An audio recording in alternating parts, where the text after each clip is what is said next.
Sultan the President, Misteri Pena Berkepala Naga Emas. Penulis Indra Adil.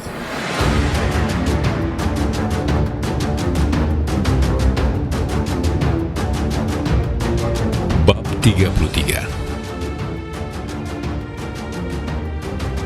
Sungguh, situasi tak terduga. Dua capres utama yang sebelumnya pernah bertarung sebagai capres juga di tahun 2014, kini diprediksi akan bertarung lagi head-to-head di tahun 2019.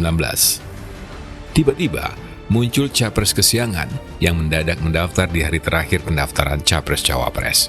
Menjawab pertanyaan masyarakat selama ini tentang kenapa ada 3 parpol yang tidak ikut mendukung salah satu capres utama. Itulah jawabannya. Ketiga parpol tersebut ternyata mencalonkan capres-cawapres dari kelompok tak terduga. Tak diketahui datang dari mana, berafiliasi pada kekuatan siapa, dan entah mengharapkan dukungan dari kelompok masyarakat yang mana. Situasi apa yang tak terduga? Setelah masa kampanye berjalan selama 1 bulan, dua capres utama yang selama 2 tahun terakhir ini, masing-masing pendukungnya berseteru terus-menerus dengan sengit, baik di media massa, terutama media sosial, maupun di ajang-ajang pilkada, kini seperti berjalan sendiri. Masa mereka bak hilang di telan bumi. Entah ada apa pada pasangan kesiangan Sultan Sampurno yang justru kebanjiran masa pendukung. Setiap kampanye mereka selalu diserbu massa. Kemanapun mereka datang, disambut oleh ribuan bahkan belasan ribu masyarakat yang hanya tahu kedatangan mereka dari media sosial. Tidak ada spanduk-spanduk besar pengumuman kedatangan mereka. Tidak ada iklan-iklan 1 halaman penuh di koran-koran mainstream yang memberitahukan kedatangan mereka. Juga tidak ada pengumuman baik lewat radio, apalagi TV, yang memuat berita mereka. Akan tetapi masyarakat antusias menyambut mereka di mana-mana. Lebih dari itu, masyarakatnya juga ikut menghadiri acara-acara diskusi yang tanpa hiburan. Ada apa ini?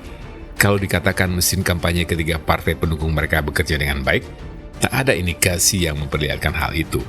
Lebih sering dalam setiap pertemuan massa capres-cawapres Sultan Sampurno yang terjadi di daerah-daerah, wakil-wakil partai pendukung seperti tak hadir, atau memang benar-benar tak hadir.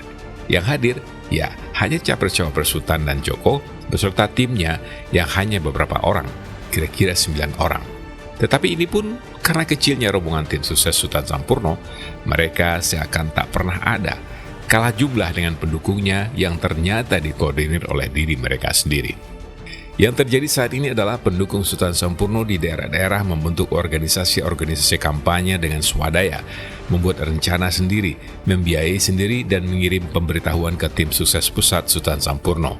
Walhasil, kerja tim sukses SS hanya mengatur kampanye SS agar tidak berbenturan dengan rencana kampanye di daerah lain. Dampaknya luar biasa. Tim sukses SS pun tidak perlu mengatur apa-apa dan tidak perlu mengeluarkan biaya apa-apa. Bahkan tanpa ikut campur tim sukses SS, organisasi-organisasi swadaya ini telah membentuk sekretariat pusat di Jakarta. Hebatnya pula, mereka juga memiliki sekretariat di daerahnya masing-masing.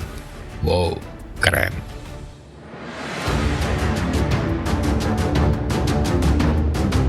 Bab 34. Kali ini Johannes Tiro yang bertandang ke rumah Sultan yang sederhana di bilangan Jatimelati, Bekasi Barat. Terima kasih Tuan telah bersedia bertandang ke rumah saya yang buruk ini, ucap Sultan sambil memeluk Johannes Tiro.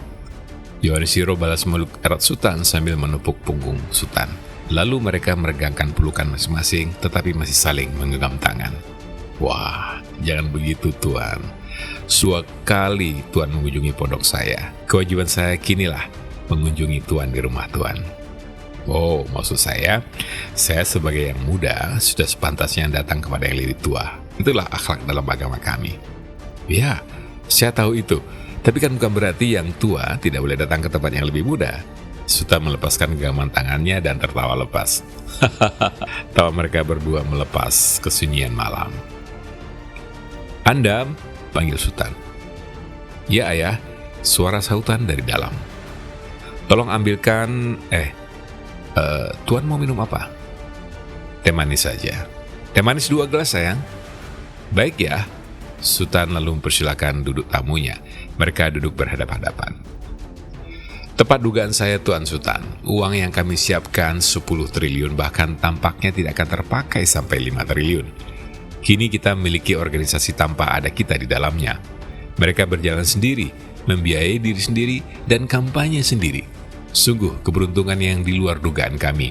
Meski kami sudah bayangkan organisasi Koperasi Tuhan akan melakukan hal yang seperti ini juga. Tapi ini miracle. Ini benar-benar keajaiban yang sempurna. Tanpa turun gunungnya organisasi Koperasi Tuhan, sudah terjadi hal yang saya bayangkan dan saya inginkan. Bagaimana menurut Tuhan? Sultan termangu. Ia sungguh-sungguh juga tak habis pikir. Bagaimana ini bisa terjadi? Bagai ada tangan tak terlihat yang bermain di belakang ini semua. Ia tak pernah bermimpi akan menjadi politikus. Profesi mulia yang mungkin bisa dikatakan paling dihindarinya. Setelah polisi, hakim, jaksa, dan pengacara. 4 profesi yang punya godaan tak terpetakan dan tak terperikan. Ia teringat pada nasihat ayahnya almarhum. Jangan pernah menjadi polisi, hakim, jaksa, dan pengacara. Nasihat yang ketika kecil tak dipahaminya sama sekali. Setelah dewasa dan banyak makan asam garam kehidupan, baru dipahaminya. Dan ia sependapat dengan nasihat ayahnya, dengan tambahan profesi yang harus dihindari, politikus. Ya Tuhan, tapi kami sebagai Muslim punya keyakinan tak ada kejadian di dunia yang terjadi secara kebetulan. Semua atas kehendak Allah.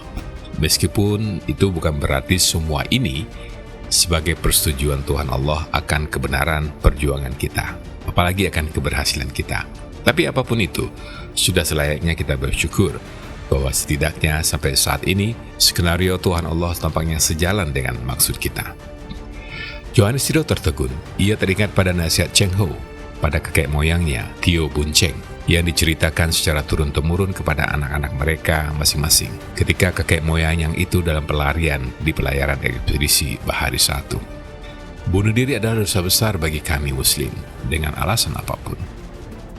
Kini ia pun mendapat pelajaran baru dari seorang sahabat Muslim. Dalam kepercayaannya, ia memuliakan roh kakek moyang, pendapat bahwa pada pemegang skenario utama kehidupan adalah bullshit.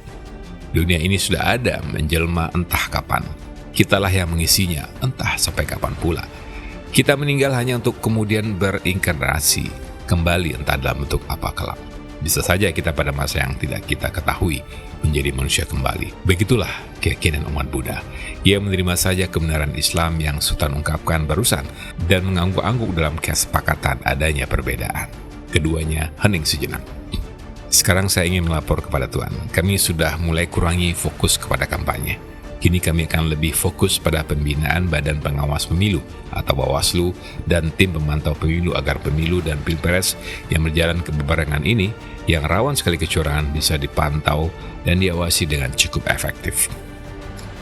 Kenapa Tuhan berpendapat rawan kecurangan? Saat ini sudah mulai terkuak sedikit demi sedikit kecurangan yang terjadi pada pilpres tahun 2014. Bahkan kalau dikumpulkan serpihan-serpihan pengakuan dari beberapa pihak yang sudah bersuara, sudah tampak bentuk kecurangan masifnya. Memang, berita ini mencengangkan, melibatkan kekuatan-kekuatan asing yang bermain, dan tentu saja penguasa tertinggi di negeri kita saat ini. Sultan terpekur mendengar keterangan Johannes Tiro. Berbagai sweat silih berganti berseliweran di kepalanya. Bayangan-bayangan hitam mengerikan tentang negeri ini. Dari mana Tuhan mendapatkan berita semacam itu? Dari beberapa sumber saya yang saya percaya selama ini dan juga cukup banyak yang beredar di media sosial yang sesuai dengan info yang saya terima. Apakah semua berita itu bisa dipercaya atau bisa dipertanggungjawabkan? Jangan menganggap remeh berita-berita yang tampak melawan arus. Kini berita hoax bisa datang dari mana saja, bahkan dari media-media resmi atau media mainstream. Lebih parah lagi, berita hoax bisa berasal dari pemerintah. Bahkan buku-buku autobiografi pun banyak berisi kejadian hoax. Jadi, buku biografi dijadikan bahan untuk memfitnah orang atau pihak lain. Bisa dibayangkan parahnya karakter kepemimpin kita saat ini, membuat buku biografi dengan tujuan memojokkan orang yang tak disukainya. Kok bisa berita hoax datang dari pemerintah? Tanya Sultan. Bukan saja bisa, bahkan sudah terjadi. Masih ingatkah?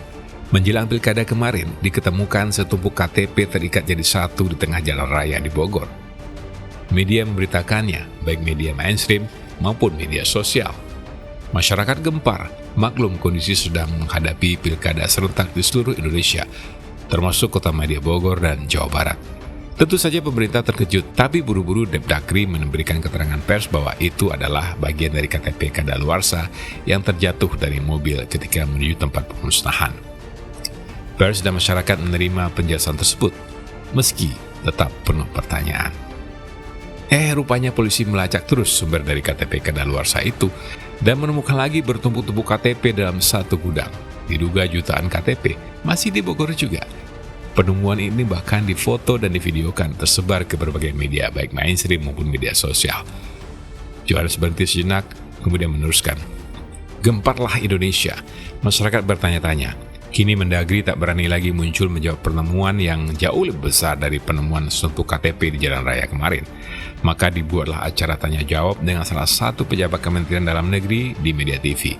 Entah karena gugup atau stres, pejabat ini menjawab, KTP-KTP tersebut adalah bagian dari KTP yang rusak, salah ketik, dan lain sebagainya yang tersimpan sejak pembuatan IKTP sekitar 10 tahun yang lalu, yang belum sempat dimusnahkan karena khawatir masih dibutuhkan KPK dalam penyidikan kasus korupsi IKTP. Sekarang akan dimusnahkan agar tidak digunakan lagi untuk kepentingan pemilu. Kata lagi ini kemudian dipertanyakan oleh pewawancara, apakah sebelum ini pernah digunakan untuk kepentingan pemilu? Si pejabat pun gelagapan, tidak menduga ada pertanyaan sejenis itu. Maksudnya tidak digunakan untuk keperluan pilkada, jawabnya. Kata laginya sudah hilang. Sialnya keesokan harinya KPK membantah bahwa masih ada barang bukti KTP yang disimpan yang diperlukan untuk penyelidikan. Jadi, siapa yang berkata bohong dalam kasus ini? Yang pasti, ada yang berbohong, alias menyebarkan berita hoax ke publik. Itu baru satu kasus, banyak lagi kasus hoax yang mungkin juga dibuat pemerintah. Tepat kata Rocky Gerung, seorang intelektual cerdas yang menyatakan potensi terbesar berita hoax justru ada di pemerintah. Karena pemerintah punya kekuasaan, punya dana tak terbatas untuk sekedar bikin hoax, punya aparat, punya media resmi, dan banyak lagi. Bayangan hitam mengerikan itu semakin nyata. Sultan menggeleng-gelengkan kepalanya.